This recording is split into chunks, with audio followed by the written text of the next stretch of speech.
Opa, então, nesse vídeo mais uma questão aqui de estática, tá? Nesse vídeo é um vídeo de decomposição de forças. Antes do vídeo começar, eu quero avisar que eu estou postando nesse canal todos os dias dois vídeos respondendo questões aí de matemática, seja para concurso, para prova, para vestibular, para Enem, qualquer prova, qualquer questão eu estou trazendo aqui para o canal para a gente aprender matemática. Então, se você quer chegar na sua prova com um pouco mais de conteúdo, um pouco mais de assunto aí na mente, se inscreve aqui no canal, beleza? Bom, a questão de hoje traz essa questão. Determine a intensidade da força resultante e sua direção, medida no sentido anti-horário a partir do positivo eixo X. E aí tem a figura aqui, né? Que eu coloquei as informações aqui no quadro já. Só que note o seguinte, eu não coloquei o ângulo da força 3. Só para ensinar aqui para vocês essa coisa aqui. Aqui está dizendo que é 60 graus em relação a F2. E F2 já tem 45 graus em relação ao eixo X. Então é 60 mais 45, logo aqui é 105 graus. Beleza? Bom, sempre que você estiver olhando para o eixo X... Na verdade, bora começar desde o início, né? Sempre que a questão pedir a força resultante de duas forças, três forças vetoriais, né? Você vai calcular primeiro decompondo cada força no eixo x e no eixo y e depois você soma tudo, tá? Nesse caso aqui, ó, F1 já está no eixo x. Então o nosso F1x é igual ao próprio 4. E o F1y é igual a zero, certo? Não tem força sendo aplicada no 1, a força 1 não está sendo aplicada no eixo Y. Agora, F2x vai ser igual a 5 vezes o cosseno de 45, certo? Por quê? Porque a gente está calculando em relação ao eixo X.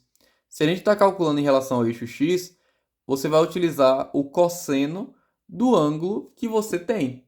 No caso, o ângulo em relação ao eixo X, tá? Se eu tenho aqui, por exemplo, aqui está o eixo X. E eu tenho uma força aqui que está colada. Olha o termo que eu estou usando. Colada, o ângulo está colado ao eixo X e aqui mede 60 graus. Então eu vou utilizar o cosseno de 60. Agora, o outro que está em relação ao eixo Y aqui, ele mede quanto? 20. Ou 20, perdão, 30, né? Para fechar 90 graus aqui. Se eu for usar esse ângulo daqui para calcular o fx, então eu vou usar seno de 30, certo? Eu sempre recomendo que você use em relação a x, que aí fica mais fácil, você não precisa perder tempo aí com a questão. Então, beleza.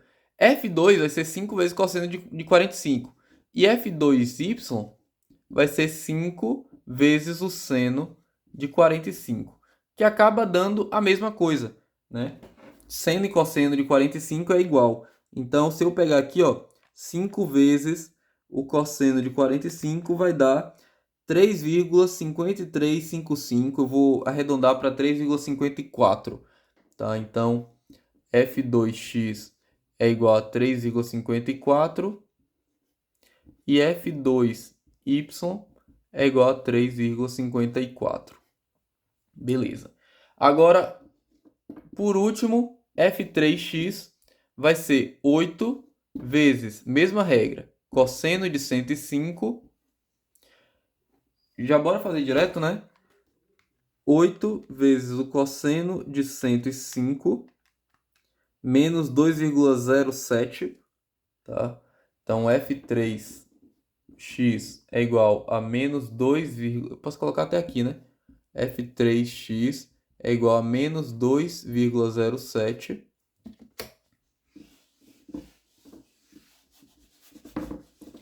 e F3y vai ser 8 vezes o seno de 105. F3y é igual a 8 vezes o seno de 105. 7,73. Beleza. A gente já tem aqui tudo que a gente precisa, né, para fazer o nosso somatório das forças. Como a gente já decompôs, agora a gente vai pegar que a força resultante em X é igual ao somatório. Que somatório mais errado. Das forças em X, certo? E quanto que é as forças em X? O somatório delas. 4 mais F2x 3,54 mais F3x menos 2,07. A força resultante em Y é igual ao somatório das forças em Y, que é igual F1Y, 0. F2Y, 3,54. F3Y, 7,73. Beleza, bora lá. F2, ou perdão, FR. Não sei porque eu tirei um 2 do nada. Tá. FR em X vai ser igual a 4 mais 3,54 menos 2,07, 5,47. E FR em Y é igual a 3,54 mais 7,73. Isso dá 11,27. Bom, com isso a gente já tem basicamente a nossa resultante, né? Pode colocar aqui FR é igual a 5,47 em I mais 11,27 em J. Isso daqui já dá pra gente a nossa resposta, tá? Já dá pra gente o que a gente queria.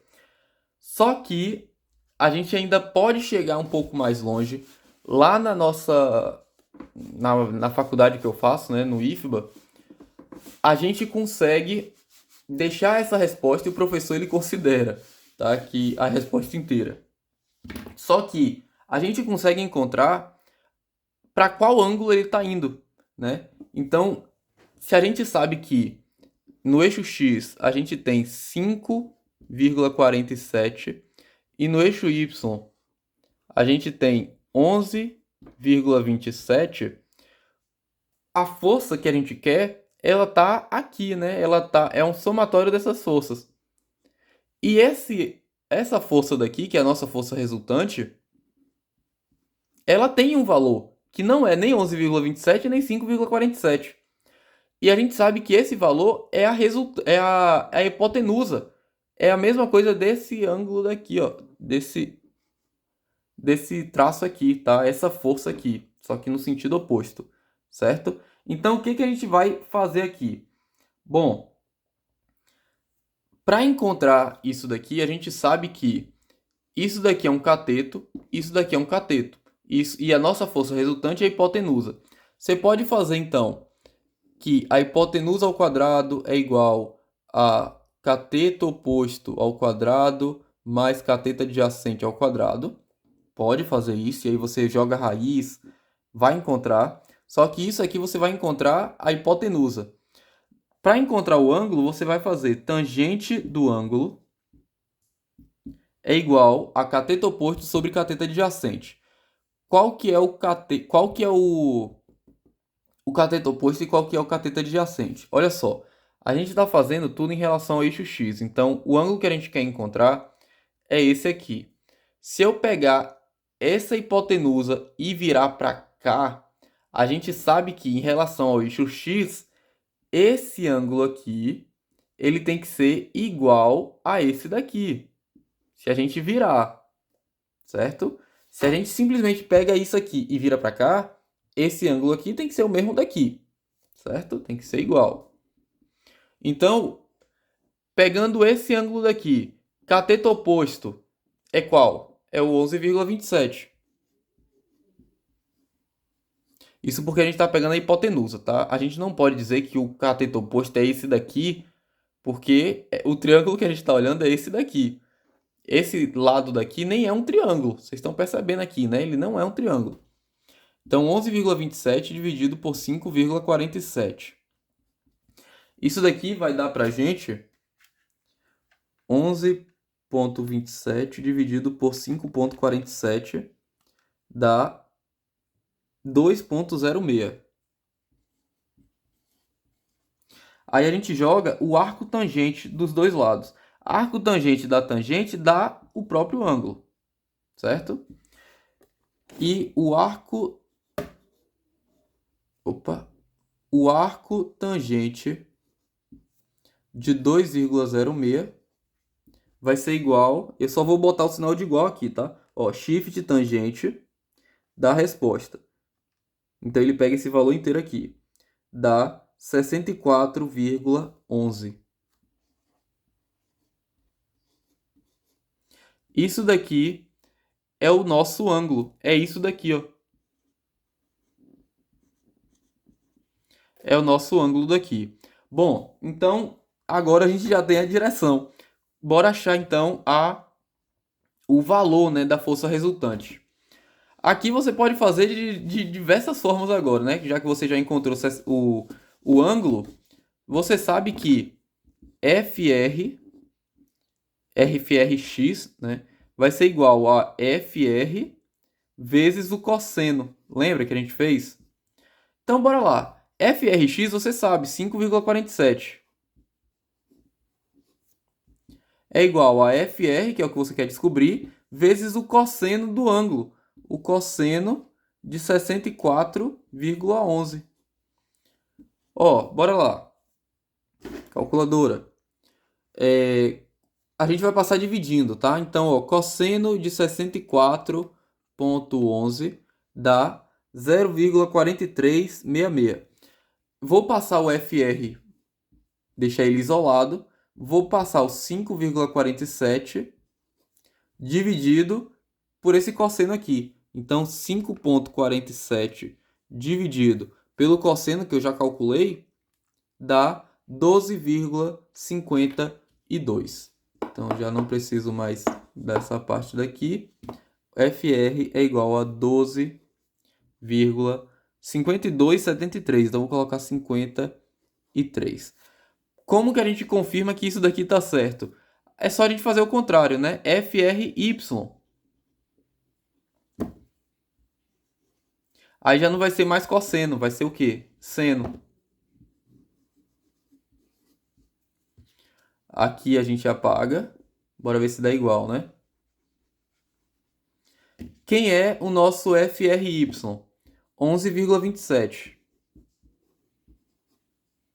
É igual a FR vezes o seno de 64,11. Bom, o seno de 64,11 é igual a 0,8996. Aí eu coloco o FR para um lado, boto 11,27 dividido pela resposta e dá o mesmo valor, 12,53. Beleza? Bom, então encontramos a nossa força resultante, 12,53 kN, aproximadamente, tá? Se o seu professor for encrenqueiro, coloque o sinal de aproximadamente. E a sua direção é igual a 64,11 graus em relação ao eixo X. Beleza? Bom, tá aí uma questãozinha boa, questãozinha interessante para a gente treinar esse assunto que é um inicial aí. Eu espero que você tenha aprendido e que você chegue na sua prova sabendo um pouco mais por conta do meu canal. Beleza? É isso e até o próximo vídeo.